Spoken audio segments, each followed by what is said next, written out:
মানব জাতি গঠনে শিক্ষা ও সহায়ক শিক্ষার ভূমিকা। পর্ব 185। আমরা কি এক আল্লাহর দাসত্ব করি নাকি অধিকাংশ মানুষকে অনুসরণ করি? প্রিয় মানব জাতি, সালামুন আলাইকুম রহমতুল্লাহ। রব্বি আউযু বিকা মিন হামাযাতিশ শায়তান ওয়া আউযু বিকা রব্বি আইয়াহজুরুন। অধিকাংশ মানুষ গভীরভাবে চিন্তা ও গবেষণা করে না, অথবা এক চিন্তার সাথে আরেকটা চিন্তা মিলাতে পারে না। মানুষের কথা বিভ্রান্ত হয়। যখন সে কোরআন বুঝে পড়ে তখন কোরআনকে নিয়ে চিন্তা করে, আল্লাহকে নিয়ে চিন্তা করে, এক আল্লাহ দাসত্ব করে সব কথাই বলে। কিন্তু যখন আবার অন্য মানুষের কথা শুনে বিভ্রান্ত হয় তখন আর নিজেকে সামলে রাখতে পারে না। মনের অজান্তে সে অন্যকে অনুসরণ করছে, কোনো ব্যক্তিকে, কোনো মানুষকে, অথবা অন্য কোনো মানুষের পুস্তক ইত্যাদি। আমি এ প্রসঙ্গে কয়েকটা প্রশ্ন সম্মিলিত একটি পর্ব আপনাদের সবার মাঝে উত্থাপন করব। সকলে থেকে মতামত নেওয়ার চেষ্টা করব ইনশাআল্লাহ। আপনি নিজেকে মুসলিম বলে দাবি করলেও বিশ্বের অধিকাংশ মানুষ নিজেদেরকে মুসলিম বলে দাবি করে না। তবুও কি আপনি নিজেকে সঠিক পদের অধিকারী মনে করেন, নাকি কোনো লোকের মতামত অনুসরণ করবেন বলে দাবি করছেন? অধিকাংশ মুসলিম দাবি করা মুসলিমরা কোরআন সঠিকভাবে অধ্যয়ন ও গবেষণা করে না বিধায়, এমনকি কোরআন যে শতভাগ অধ্যয়ন ও গবেষণা করতে হবে তাও জানে না। তবু কি আপনি শতভাগ কোরআন অধ্যয়ন ও গবেষণা করে কোরআন অনুসরণ করবেন, নাকি অধিকাংশ মানুষকে অনুসরণ করবেন? বিশ্বের অধিকাংশ মানুষ জানে এই মহাবিশ্বের যা কিছু আছে সব কিছুর একজন নিয়ন্ত্রক আল্লাহ, গড, প্রভু আছে, কিন্তু তিনি মানবের ধরাছোঁয়ার বাহিরে।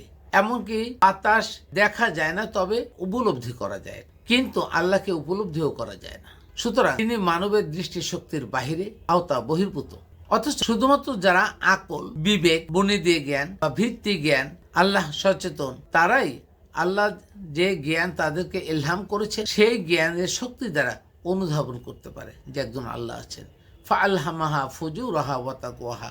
আল্লাহ মানুষকে কিন্তু অন্যায় ও ন্যায় বোঝার ক্ষমতা দিয়েছেন, এবং সেই ইলহাম করা জ্ঞান দিয়ে বুঝেন যে আমাকে যে ক্ষমতাটা দিয়েছে এর দ্বারা একজন অবশ্যই একজন কর্তৃত্ববাদী আছেন, যিনি আল্লাহ।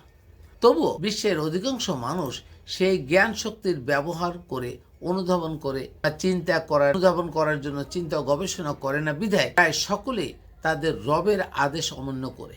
প্রশ্ন হচ্ছে, আপনি কি করবেন?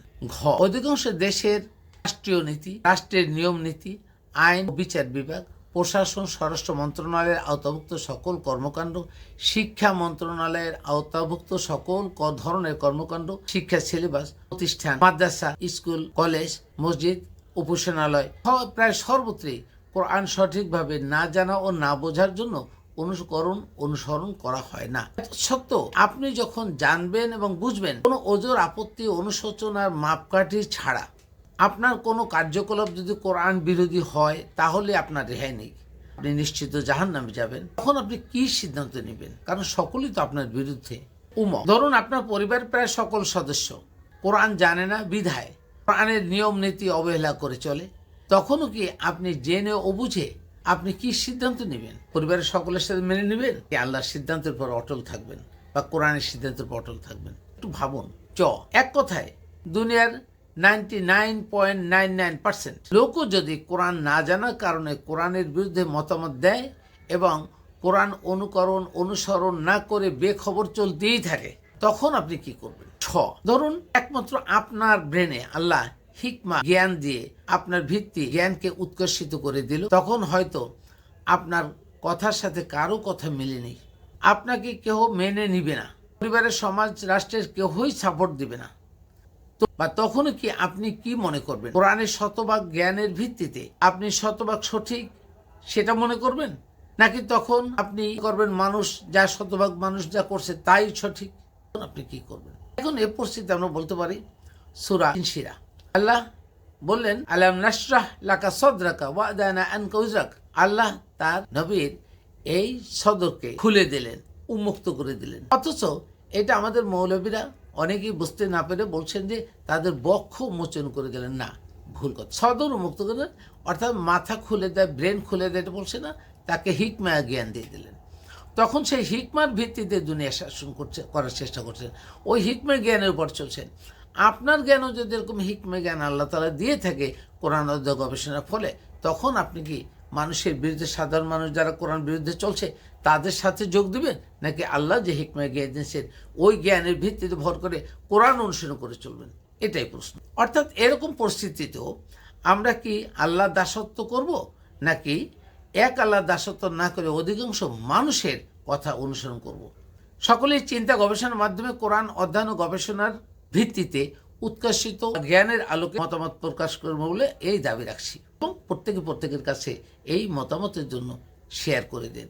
তবে আমার ব্যক্তিগত মতামত এখানে আপনাকে প্রকাশ করছি। প্রথমত, দুনিয়ার যত জ্ঞানের উৎস আছে তার মধ্যে আল্লাহ ইলহাম করা যে জ্ঞান, উৎস আকল, বিবেক, বুনিয়াদি জ্ঞান, ভিত্তিক জ্ঞান, কমন সেন্স, যতদিন ভ্রূণ অবস্থা থেকে মাতৃগর্ভে ভ্রূণ অবস্থা থেকে ভূমিষ্ঠ হওয়ার আগ পর্যন্ত থাকে, তখন থাকে পবিত্র আত্মা, পবিত্র জ্ঞানের অধিকারী।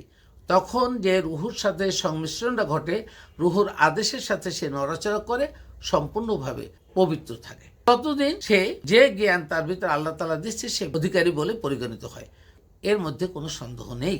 আর যখনই তা ভূমিষ্ঠ হওয়ার পর মা বাবা অন্যান্য লোকের সংস্পর্শে এসে যায় এবং আস্তে আস্তে তার পরিধি বাড়তে থাকে, তখনই ইবলিসের জ্ঞান মানুষের মনে প্রসারিত হতে থাকে এবং তখন আল্লাহর ইলহাম করা জ্ঞান আস্তে আস্তে লোপ পেতে থাকে।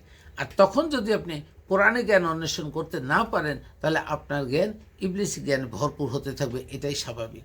দ্বিতীয়ত, সম্পূর্ণ কোরআনের জ্ঞান যা পরিপূর্ণ সন্দেহমুক্ত।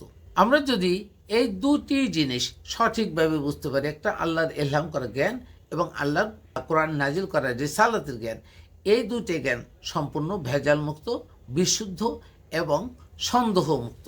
এটা যদি আমরা সঠিকভাবে বুঝতে পারি, দুনিয়ার সকল মানুষের জ্ঞানকে প্রাধান্য না দিয়ে অবশ্যই আমরা কোরআনের জ্ঞানকে প্রাধান্য দিতে বাধ্য এবং দিতে হবে, এটাই ফরজ। সুতরাং কোরআনের বিপরীত কোনো মানুষের জ্ঞানকে আমরা সংমিশ্রণ করতে পারি না, কারণ তিনি কোনো মানুষকে বিধান দেওয়ার ক্ষমতা দেন নাই। ইভেন রসুলকেও কোনো আলাদা বিধান দেওয়ার ক্ষমতা তিনি দেন নাই। যদি আল্লাহ রসুলকে বিধান দেওয়ার ক্ষমতা দিত, তাহলে আল্লাহর জ্ঞানের সাথে সংমিশ্রণ হতো এবং হতেই পারত, এটা দেন নাই তিনি। তাই এটাই হওয়া উচিত যে প্রতিদিন মানুষের বাস্তব উপলব্ধির জায়গা, এবং এটাকে বাস্তবে রূপ নিতে হলে অবশ্যই তাকে কোরআন সঠিকভাবে জানা, বোঝা, অধ্যয়ন ও গবেষণা করার মাধ্যমে বাস্তবে ব্যবহার করতে হবে, বাস্তবে আমল করতে হবে।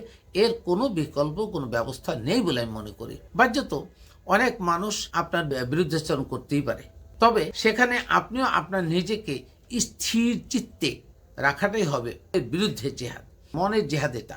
সেই সাথে আমাদের প্রত্যেকের দায়িত্ব, কর্তব্য হলো নিজের গণ্ডির আওতাভুক্ত এবং যে সমস্ত লোক আপনার কাছে বিচরণ করে, আস্তে আস্তে তাদের মধ্যে কোরআনের জ্ঞান তুলে ধরা, তাদেরকে কোরআনের জ্ঞান শিখতে বা শেখাতে সহায়তা করি। কোরআন বিরোধী প্রতিটি তথ্য ও কর্মকাণ্ড মিথ্যা ও বাতিল বলে গ্রহণ করি, নতুবা কোরআন বিরোধী কোনো কর্মকাণ্ড, তথ্য মেনে নিলে আপনিও তাওহীদ থেকে ছিটকে পড়বেন, আল্লাহর পরিবর্তে ইবলিসের দাসত্বের আওতাভুক্ত হবেন। সূরা আরাফ আয়াত number 27। Ahmed Jafar, research on Islam.